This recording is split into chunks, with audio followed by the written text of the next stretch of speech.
Seberapa besar kemungkinan polisi menjerat tersangka lain dalam kecelakaan maut di Tol Cipularang? Untuk membahasnya telah bergabung dari luar studio Kapolres Purwakarta AKBP Matrius. Selamat malam Pak Matrius. Selamat malam Mbak. Pak Matrius, tadi dalam konferensi pers Anda mengatakan terbuka kemungkinan polisi menjerat tersangka lain selain S dan juga DH. Sejauh ini mengarah kemana? Bisa Anda jelaskan?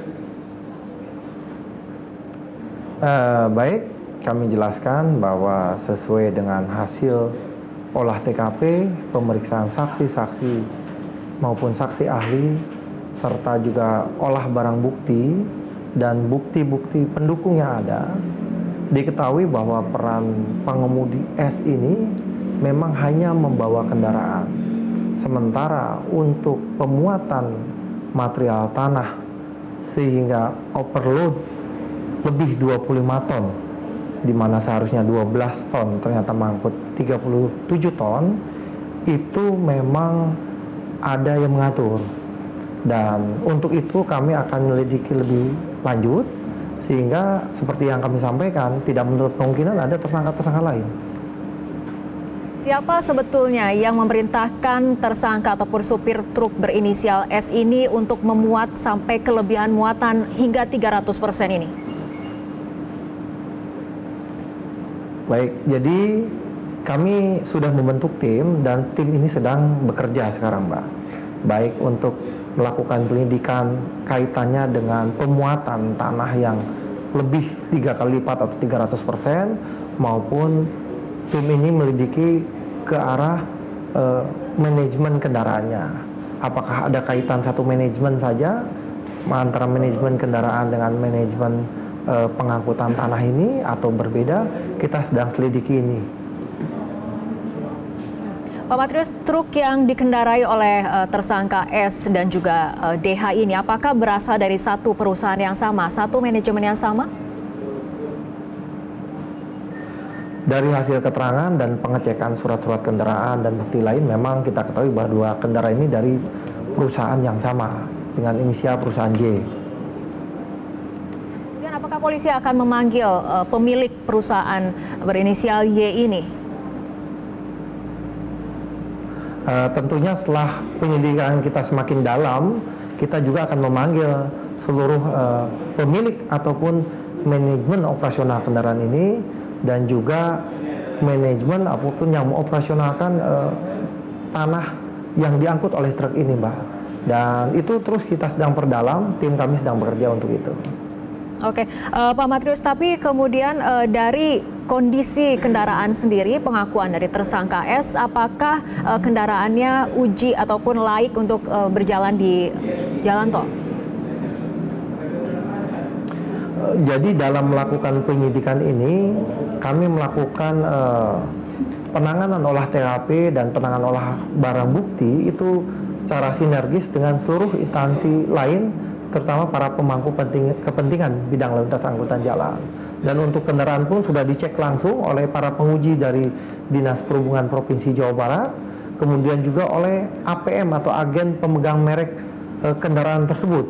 Jadi semua kendaraan sudah dicek, dan hasil kendaraan yang digunakan oleh S yang dalam truk dengan nopol B9410 UIU itu dinyatakan oleh para penguji KIR dan APM sendiri, sistem remnya sebetulnya bekerja secara normal.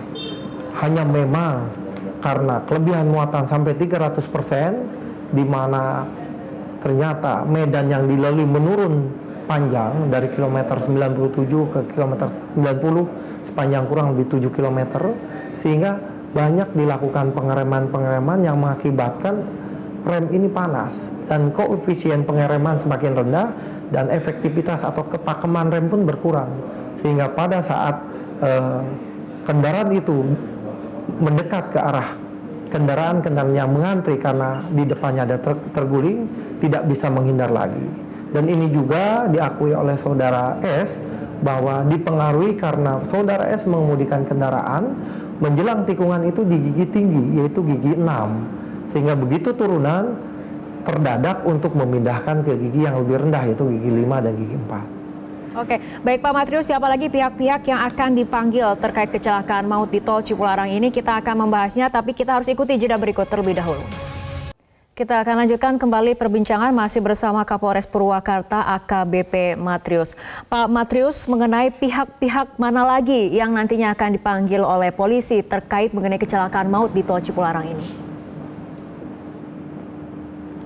Baik, hasil penyidikan kami memang selain pengemudi ini, kami juga akan memintai keterangan dari pemilik kendaraan, juga manajemen dari operasional kendaraan ini, juga selain itu juga dari manajemen yang melakukan pengangkutan tanahnya. Karena kita ketahui tidak mungkin tanah itu 37 ton tanpa ada orang yang memerintahkan untuk dinaikkan ke truk tersebut.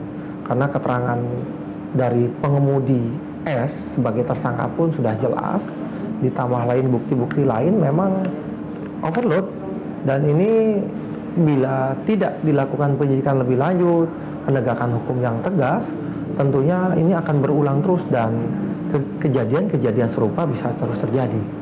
Pak Matrius, artinya tersangka supir truk berinisial S ini apakah sadar bahwa muatan truknya memang sudah melebihi batas?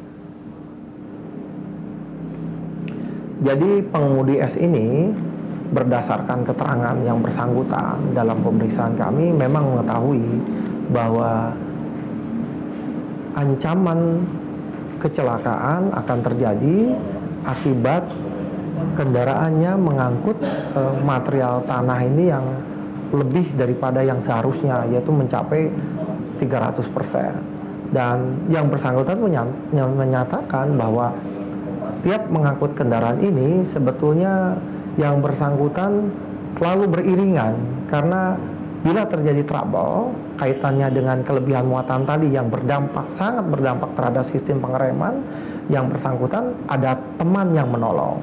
Dan pada saat kejadian pun yang bersangkutan memang beriringan dengan kawannya yang berinisial DH yang ternyata mengalami kecelakaan terlebih dahulu dengan terguling di depannya.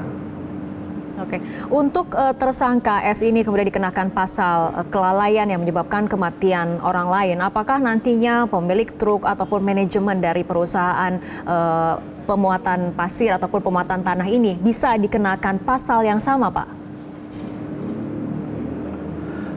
Kita lihat dulu hasil penyidikannya, karena tentunya peran masing-masing antara pengemudi, penanggung jawab pemeliharaan kendaraan, ataupun yang bertanggung jawab terhadap pemuatan material tanah ini pasti perannya berbeda-beda. Kami tentunya akan informasikan setelah penyidikan ini berjalan dan kasusnya akan berkembang semakin terbuka nanti, Mbak. Kapan waktu yang pasti pemanggilan dari pihak-pihak lain setelah kemudian adanya penetapan tersangka S ini? Sesegera mungkin, Mbak. Secepatnya kita lakukan untuk memberi terang kasus ini. Oke. Pak Matrius, kita ketahui dari kilometer 90 hingga 100 ini memiliki geometrik yang tidak biasa, menikung dan kemudian menurun, dan sejumlah kecelakaan juga kerap terjadi. Dari upaya polisi sendiri untuk meningkatkan kewaspadaan, terutama untuk pengemudi yang menggunakan jalan tol Cipularang ini, seperti apa pasca kecelakaan ini? Apakah ada penambahan rambu-rambu atau seperti apa?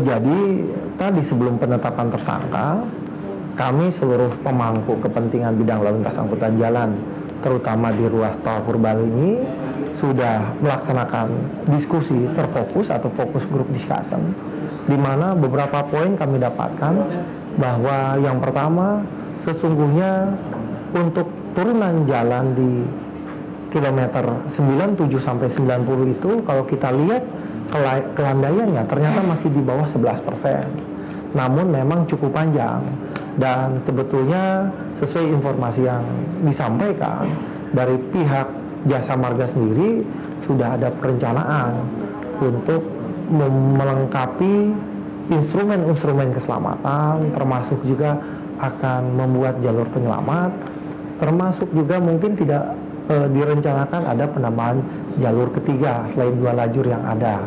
Dan itu mungkin nanti dari pihak Jasa Marga ataupun BPJT ataupun kementerian yang akan lebih yang berkompetensi yang akan menjawab itu, Pak.